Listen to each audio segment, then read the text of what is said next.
Sasa hapa tunaanza kuzungumza mambo ya multi-party democracy in this country, okay? We know that Kenya is a sovereign state, and the sovereign are the people of Kenya, and everybody has the responsibility to uphold and defend this constitution. Also, that Kenya is a multi-party state. And this I am going to quote Article 4 of the Constitution. Declaration of the Republic. Kenya is a sovereign republic. That is 4.1. 4.2. The Republic of Kenya shall be a multi-party democratic state founded on the national values and principles of governance that are referred to in Article 10. Okay? We are a multi-party democratic state, and we have invited our next guest so we can talk about what this means and how it plays out. This next guest is the communication director of the Orange Democratic Movement Party, Philip ETALE. Good morning. Good morning. How are you doing? I'm doing well. Karibu sana to the hot seat of the situation. Asante sana. This is my second time here. Karibu. And I hope it's going to be exciting. Better than the first. The first was just in the run-up to the 2022 elections. And that was with a gentleman here called, what was he called? Anyway, I can't remember his name. Yeah. All right. Siti. Yes. Please welcome Philip with the day's proverb. Yes. Our proverbs for the whole of this week come from the landlocked country of Southern Africa called Botswana. Eyes can see widely. They can cross a river in full flood. Eyes can see widely. They can cross a river in full flood. What do you think the people of Botswana are telling us? Well, apparently this proverb suits me very well because towards the end of this month, I'm going to be in Gaborone in Botswana. I'm going on the invitation of a friend of mine who is vying for a political seat. A member of he's my former classmate. He's called Fenyo Segoko. And this tiny Southern African country reminds me of so many things because it has people who believe in one thing that is called democracy. Because, you know, when I was with this guy, he told me a lot about Botswana. And I like their culture. And when they come up with such kind of proverbs, and then I remember where I come from, somewhere in Western Kenya, I think we share a lot in common. So, yeah. Well, boss, so give us the interpretation of the proverb. You've told us you're going. We like the poetry and the prose. You're visiting Gaborone, it's okay. The joy of your classmate is vying. Wonderful, okay. wonderful. Thank you. Okay, so what's the interpretation of the proverb? It simply means that we have to be careful with what we do and the decisions we make as a people in the interest of the whole nation and the people who live in the country. That's what I think the proverb means. Sounds like it's talking to you, people in leadership. He is. That proverb, I wouldn't want to go into the depth of it in relation to what is happening in Kenya, but I will say, as a people with responsibility to ensure that we uphold democracy in this country, we have to be careful with the decisions we make. Okay. They may come to haunt us at some point. That's my take. A good one.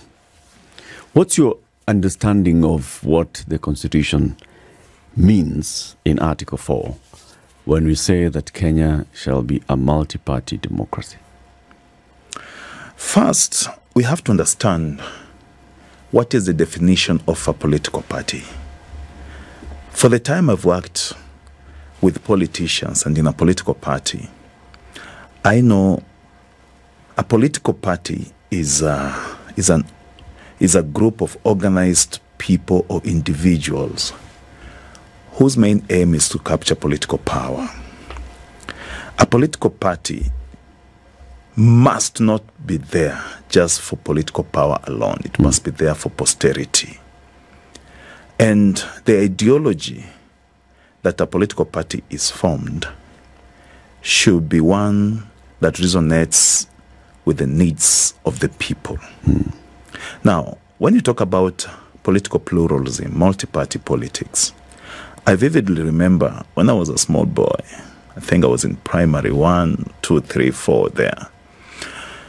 In the late 80s, I used to like watching news, and that's what motivated me into becoming a journalist.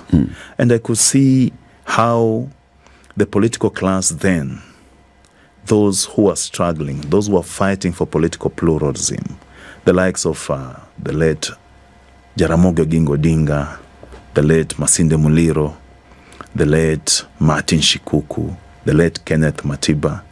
There was a gentleman called Ahmed Bamahiriz. There was another man called George Nthenke. There was Professor Rashid Mzee and others. Then there were a crop of young politicians who called themselves the Young Turks. The likes of the Honorable Raila Odinga, the late Henry Obuocha, the late George Anyona. We had Dr. Muhisa Kitui, and quite a number. And I think City can confirm, because they were there those days. Yes, I was also young then. Yes. It may not seem so, but I was. And I remember all those people. I used to follow their politics, and they used to follow the ideology that they held, that we need a country where we can have political parties, not just for political power, but for posterity. That we can have political parties that can spearhead the ideology of the people and the aspirations of the people. Political parties that will stand the test of time. There have been political parties. Then we had KANU. And when I read history, back in the day, we had two political parties, KANU and KADU. Then when Mzee Jomo Kenyatta fell out with President Jomo Kenyatta in 1967, he went and formed a political party called the KPU. And that was the beginning of political pluralism then. But somewhere in the middle, KANU managed to sweep away other political parties and asserted his authority on land to become the only party. When you started answering my question, Yes. and my question was, what is your understanding of the constitutional ideal for Kenya shall be a multi-party democracy? You said, let's begin by understanding what a political party is. Okay? So let's just cut to the chase. So what's a political party? And so what then does multi-party democracy mean? Multi-party democracy means many political parties, many ideologies, but one common agenda, one nation. Okay. So ideology is an important part in this conversation. Correct. A political party must be formed on the basis of an ideology. Like, for instance, from where I sit, the ODM party stands for social democracy. That's from where you sit? Yes. That is the ideology of our party, the ODM. That we can have equity among Kenyans and equitable distribution of resources. Above all, we have to uphold the basic principles of political pluralism. That we can have as many political parties, but we must ensure that the people of Kenya are not suppressed, the people of Kenya are not intimidated, the people of Kenya receive services that they deserve, and that there is good leadership and governance. When you say then that ODM is the ideology is social democracy, what does that mean? How can we tell? A social democracy is a system where everyone enjoys the fruits, the national cake. For instance, when I say that we have to have equitable distribution of resources, that which we stand for, we mean that every part of this country must feel part of the governance and the leadership. that no single part of this country should be isolated because of the basis of how they voted and their political affiliation. That when you capture state power, which is the core of a political party, you have to ensure that even if you're in power on ODM or whichever party, that person who never voted for you must feel part of the government, must enjoy being in the country, not to be isolated because they never voted for you. Because I've seen on many occasions a politician will say, nyinyi hamukunipigia kura, kwa hivyo maendeleo will go to another part where I got votes. That is not leadership.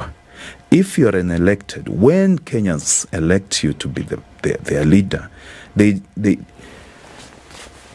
expect a lot from you, even those who never elected you, because politics is about competition. So is there any other party in this country that you can say is markedly different from the social democrats that ODM are? Give us, from what we are seeing in the country right now, let's say the political parties that have members in parliament, the political parties that have members in county assembly.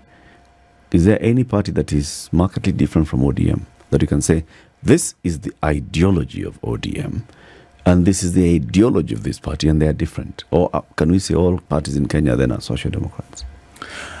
I'll speak from where I sit. I've traveled to different jurisdictions in the name of social democracy and learning a lot about social democracy. ODM believes in socialism, that we can have a country, a united country, where people will be able to express their feelings, their ideas, and anything that is in their heart without being intimidated. In Kenya, I wouldn't say that there's any other party that is a member of the social democracy which the ODM subscribes to.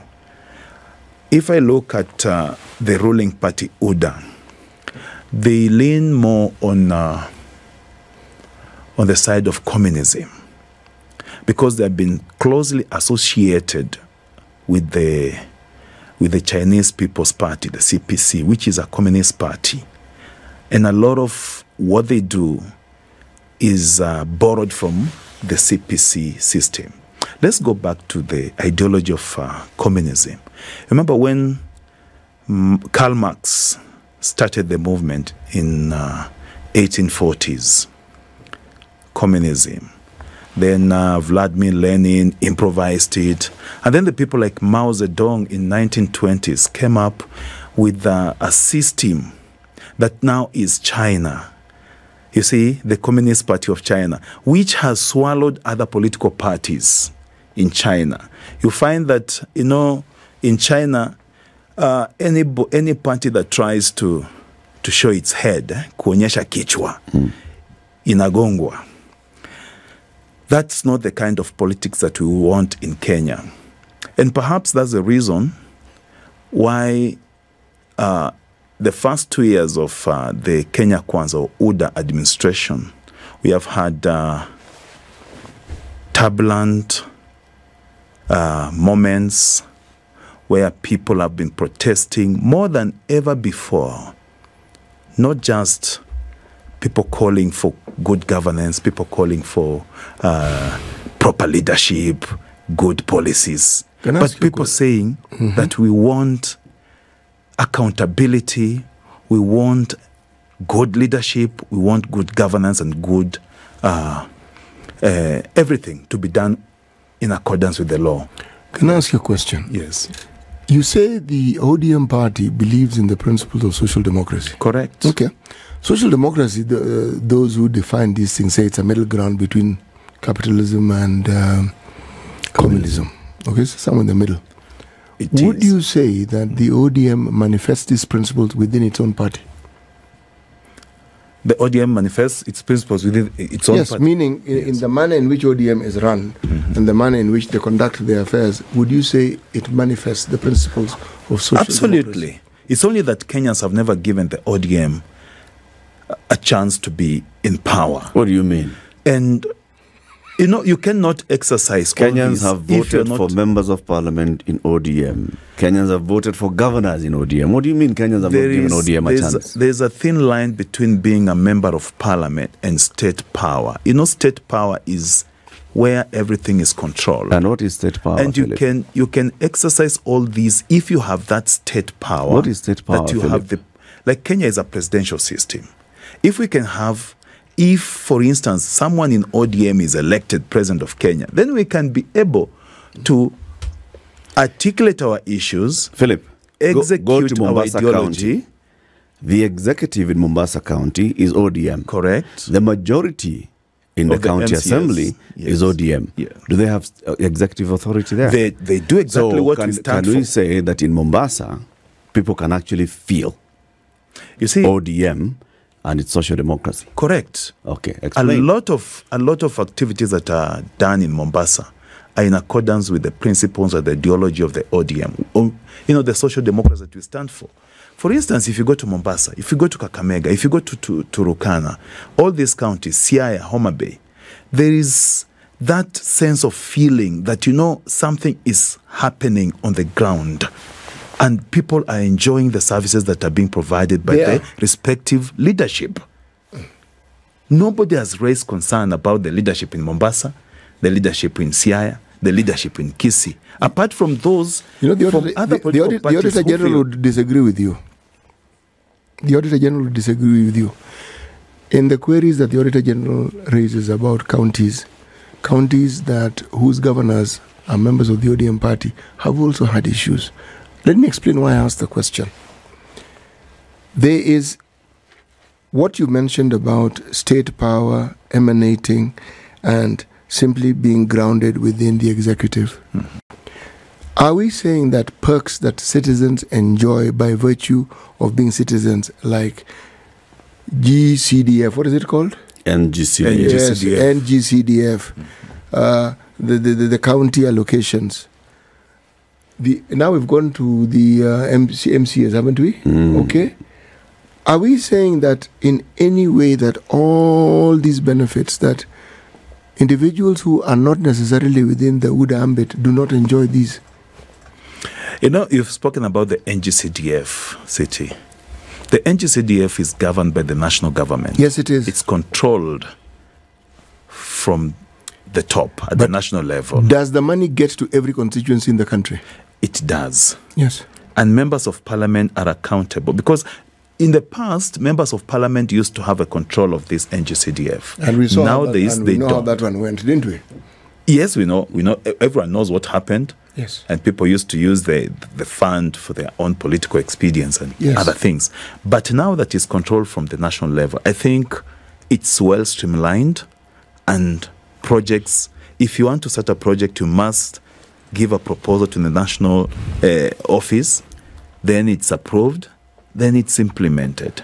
Now, when you go to counties, you spoke about the MCAs. MCAs work at the whims of the executive at the county because there's no clear law that provides for a ward development fund. It has never been executed. It's never been implemented.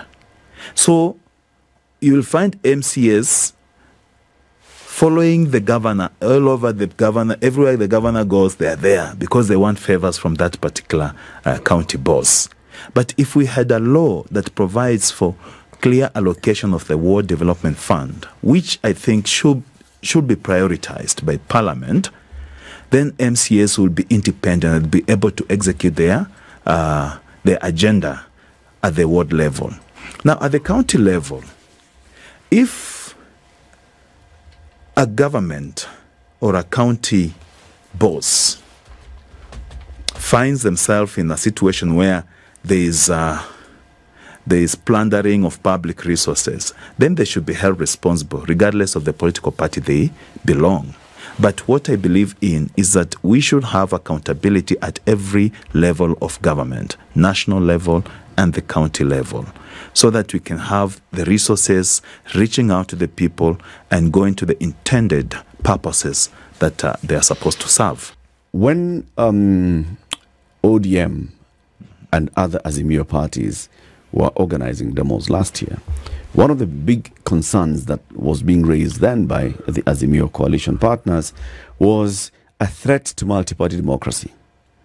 And they were saying that the Kenya Kwanza administration, led by UDA, was threatening multi-party democracy by reaching out to parties and members who belong to parties that are not in the ruling coalition and wooing them to start voting with them or to start siding with them. And he cited, Jubilee MPs who are in parliament who have even had started attending meetings of Kenya Kwanza. There were other members who had even moved already into Kenya Kwanza even before the election had been completely concluded. We have people like the Maendeleo Chap, whose leader even joined the government as a cabinet secretary. And Azimio was saying this is an affront on multi-party democracy. Does ODM have the same stand today when its two deputy party leaders, its chairman and others were approached to join government? First, I would say the two deputy party leaders have resigned. They are no longer officials of the party. Number two, the chairman resigned. He cannot serve in the executive when he still holds that position. Number three, the Secretary for Political Affairs, Mr. Pio Andai, resigned. He can no longer serve in the executive while holding that position. Therefore, the ODM party is going to reorganize itself. It doesn't mean that ODM has been swallowed. That is not true. People are saying that ODM imemezwa, ODM is going to die. I will tell you, ODM is there to stay. Because the principles on which ODM was founded still hold. We still believe that we have a chance to right the wrongs in this country. We saw the signs of Kenya Kwanza trying to swallow political parties ab initio when they formed government, when they realized they did not have the majority in the House, because the Azimio had the majority of members of parliament by number. When they realized that they do not have the majority, the supermajority, to pass their bills, their motions, and their agenda in parliament, they decided to hoodwink, to dangle the carrot to political parties that they thought were small. Philip, did they abrogate the Constitution? Did they go against the letter and the spirit of the Constitution? They did, absolutely. They went against the letter and spirit of the Constitution, because the law does not allow a government of the day to poach members from a political party or a coalition. Does it prevent them from doing so? It does, but in Kenya, the law means nothing. Those in power will always use the power they have to intimidate and suppress other people and other institutions.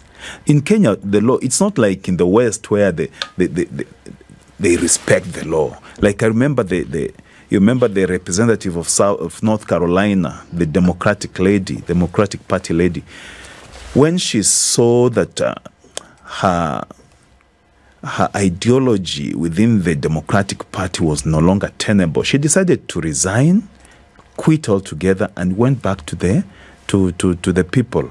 And I think she won on a Republican Party.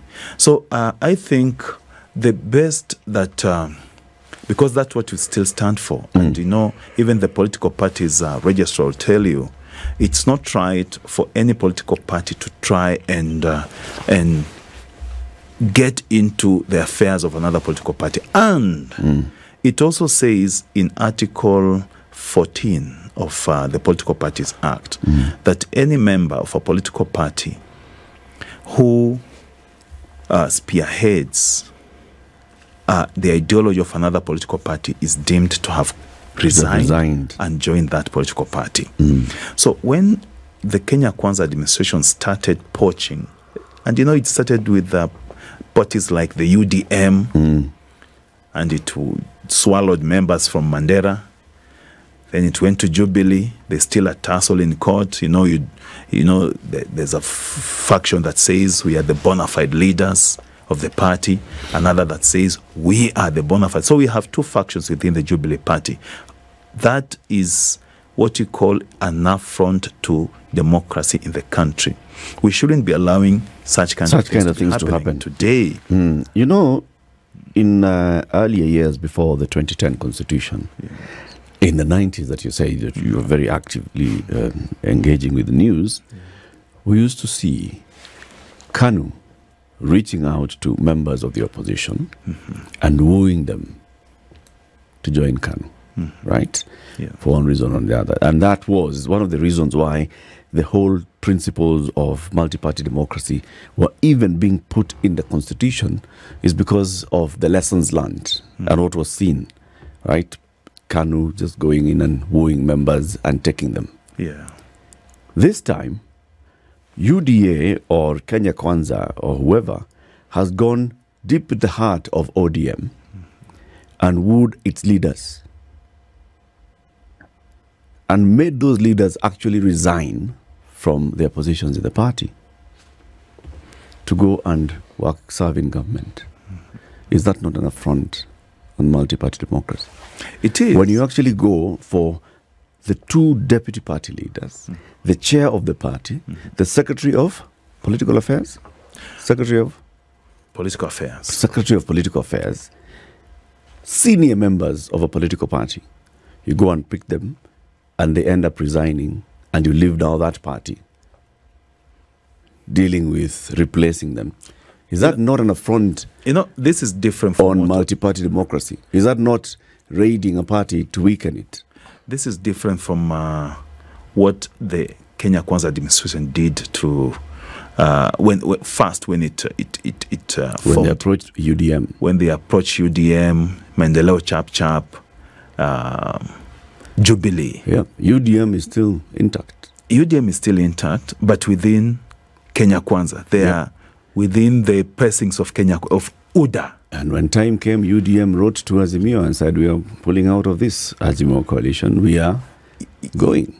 Yeah, they did after the 60-day or 90-day period that was allowed in the agreement. So one could argue that UDM is still intact, that UDM, it's still, this is the operation of a multi-party democracy, where a party decides to exit a coalition as agreed in their constitution and to go and join another one. I'm asking about raiding a political party and picking its best.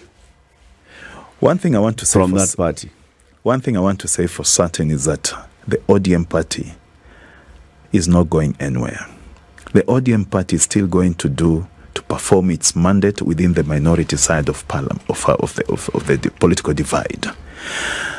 That aside, the 4 or 5 individuals who have been approached to join government, we said as a party, and it went out to the public, that these individuals have been released by the party to go and help the failing UDA administration to get back on its feet and do whatever they can do there to help it. But the ODM party will continue with its role of defending the people of Kenya, defending democracy, fighting for the rights of the people, and also fighting for good governance.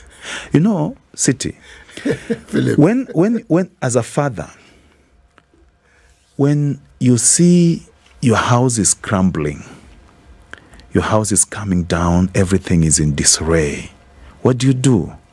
You reach out to your neighbor for assistance. Hey, bro, come and help me here.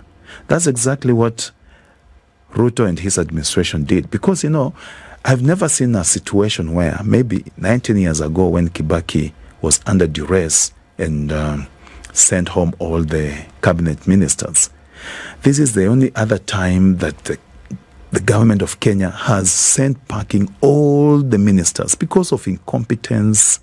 There was laxity in office, and Kenyans had lost confidence in the government.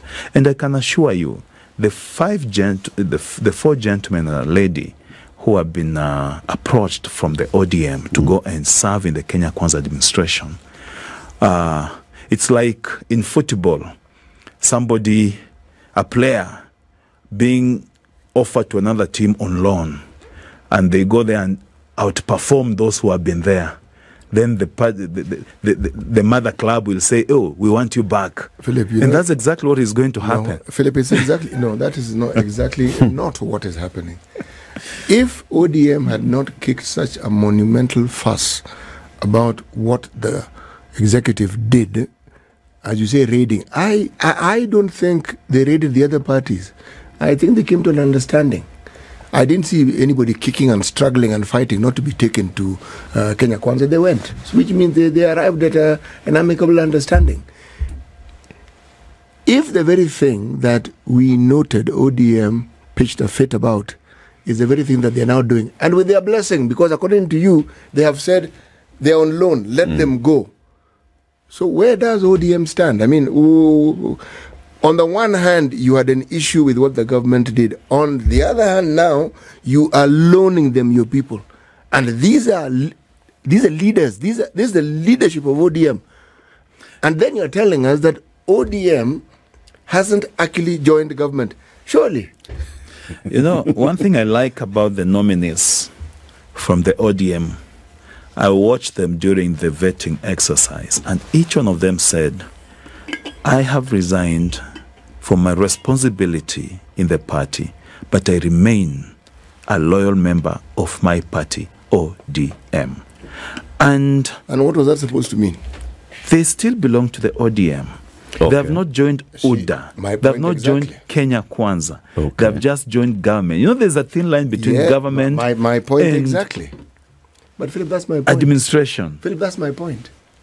That's my point. So essentially you're saying that ODM was crying wolf when other people joined, but now when they joined, because ODM has joined, you can call it what you like, then now they have joined the executive, but the other parties also did not rescind their parties. Yep. They retained their parties, but they're part of government. So there really is no differences there, Philip. You know, that's the executive and legislature. In parliament, I expected all political parties, all members of parliament elected on the minority side, to remain intact and do their job as required by law.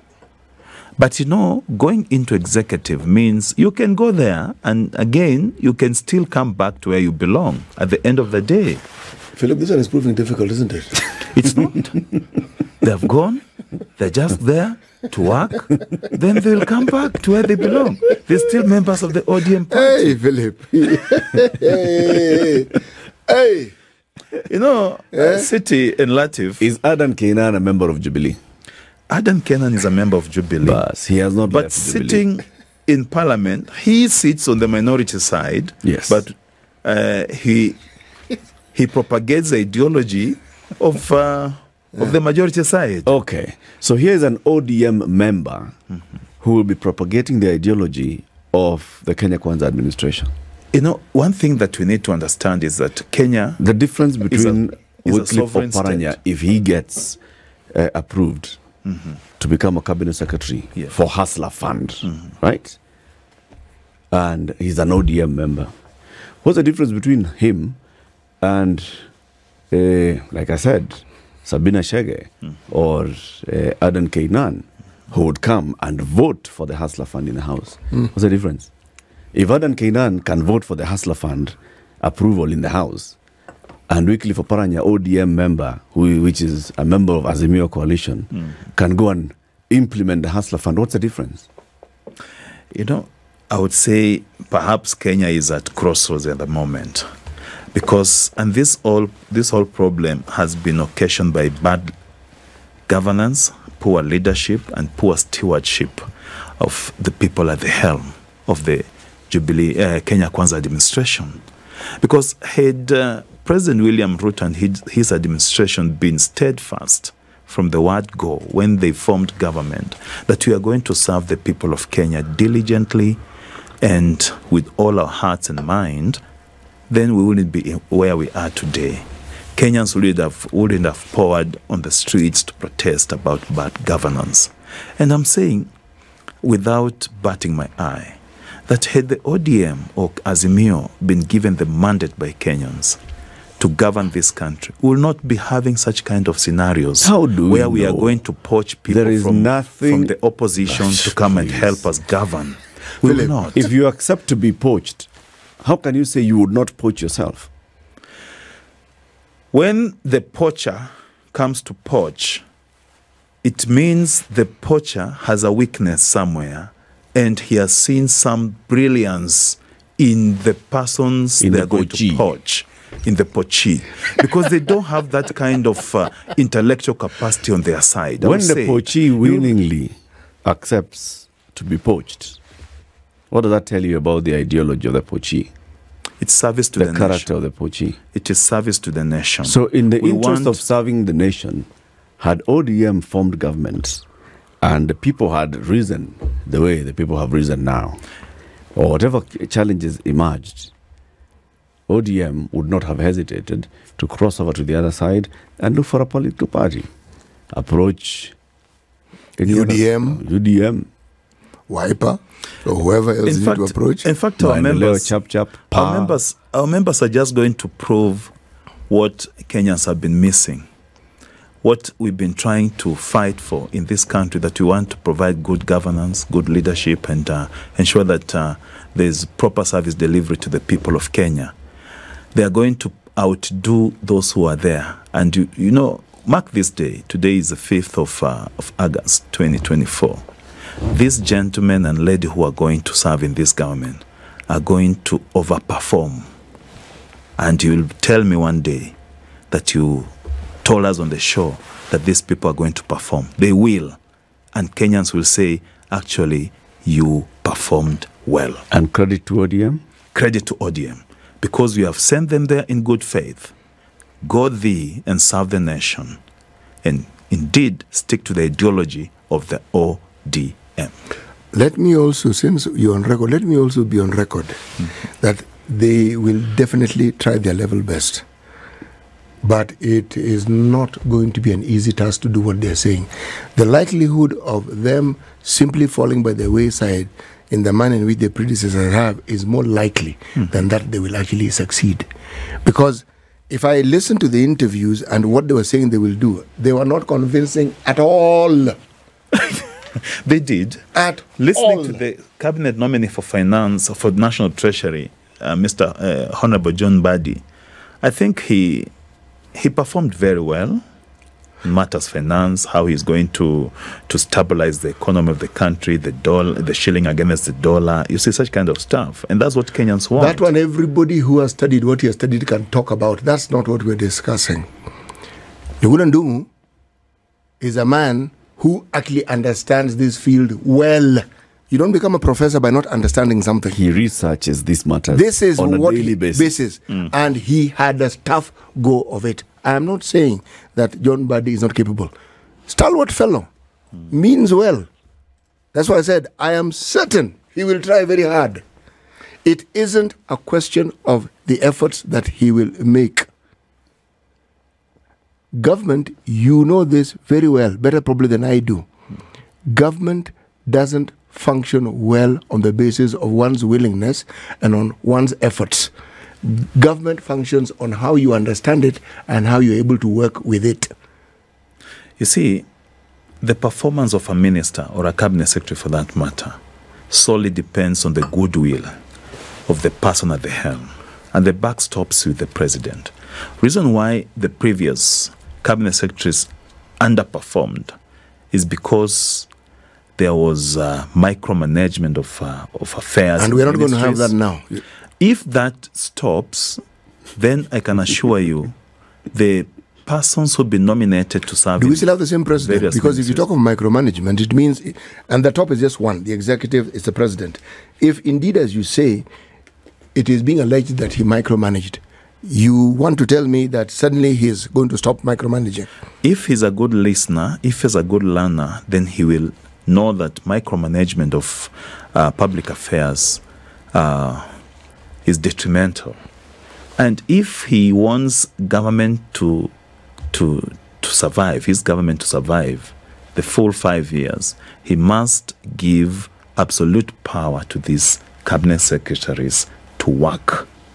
Because each individual is going into those ministries with their own expertise, ideas, and what they want to achieve at the end of time. Let me ask, is that position an executive one, the CS Finance docket? It is. Actually, it is. Initially, in the last dispensation, we had 2 executive ministers. That was the local government. Yes, and finance. Exactly. But now it is the National Treasury that, the only CS that wields executive power is the CS for Treasury.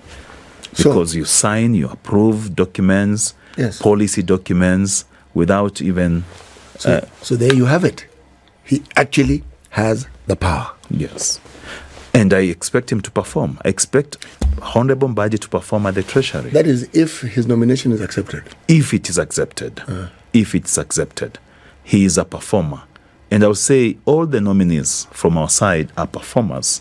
There's this lady from Turkana, Beatrice School.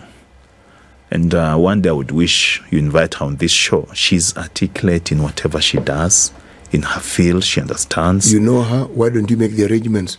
We will gladly welcome her onto the show. I will ensure she comes here. Yes. She is going to perform. And I can assure you, without any contradiction, that the nominees from our side are going to perform in this administration. Okay. And they'll come out shining and bright.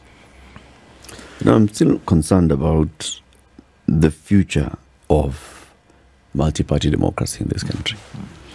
You know, because it's supposed to be allowing people to join a party because they align with what that party stands for.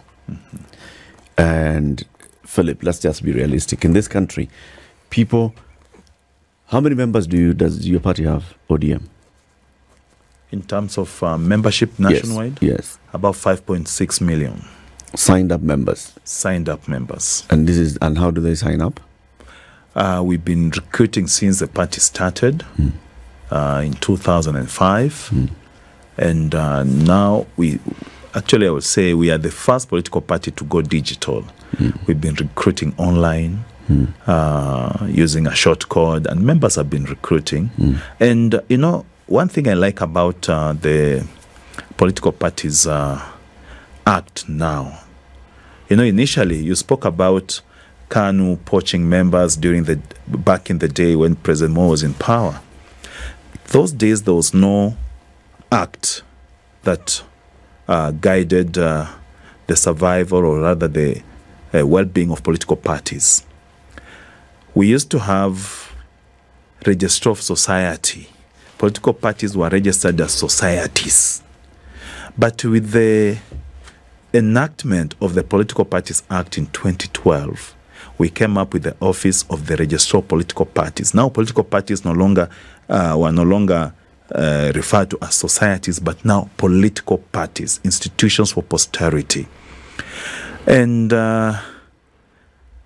now that we have the Political Parties Act in place, I would say the political parties can now perform their roles within the precincts of the law, within the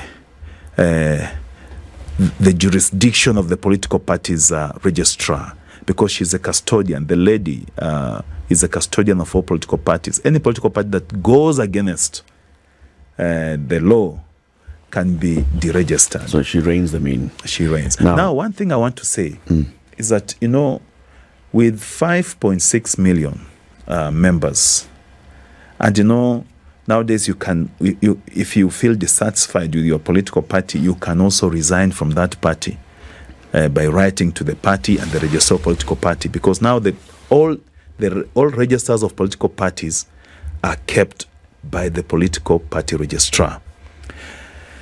So you find someone, oh, I'm not happy with what your party is doing. You can leave the party. I want to quit. You can leave the party if you want. My question is on the advancement of multi-partyism, where we know that there are these many political parties. This is what they stand for. They have this number of members, and this is how they are run, and this is what they stand for. Now, when you see political parties such as the big political party, an old political party like ODM, saying, okay, we have donated members this time. In the last administration, yeah, we are supporting these ones. In another administration, yeah, maybe we may join these ones. You ask yourself, what's going to be the future of this discourse on political parties? Is it going to be a properly structured way of engagement, or is it going to be whimsical? Because that's what many people. Yeah. So as you conclude in 20 seconds. Let me ask a question. Do you know the oldest political party in the world? No, I don't. No, I don't. It is the Democratic Party of the US. It is the oldest political party in the world. It's been on and off power. And the ideology still stands. The ODM party was formed just after the 2005 constitutional referendum. Yeah. And we still maintain our status in society. Now we are the oldest political party with the largest following across the country. And we believe the ideology that we stand for is that which will continue propagating. As a party, we are not going to look back. We are focused, and ODM party is going to deliver in this country. Philip ETALE, Communication Director, ODM Party, has been our guest. Thank you for coming. Come again soon. This is the Situation Room, the only way to start your day.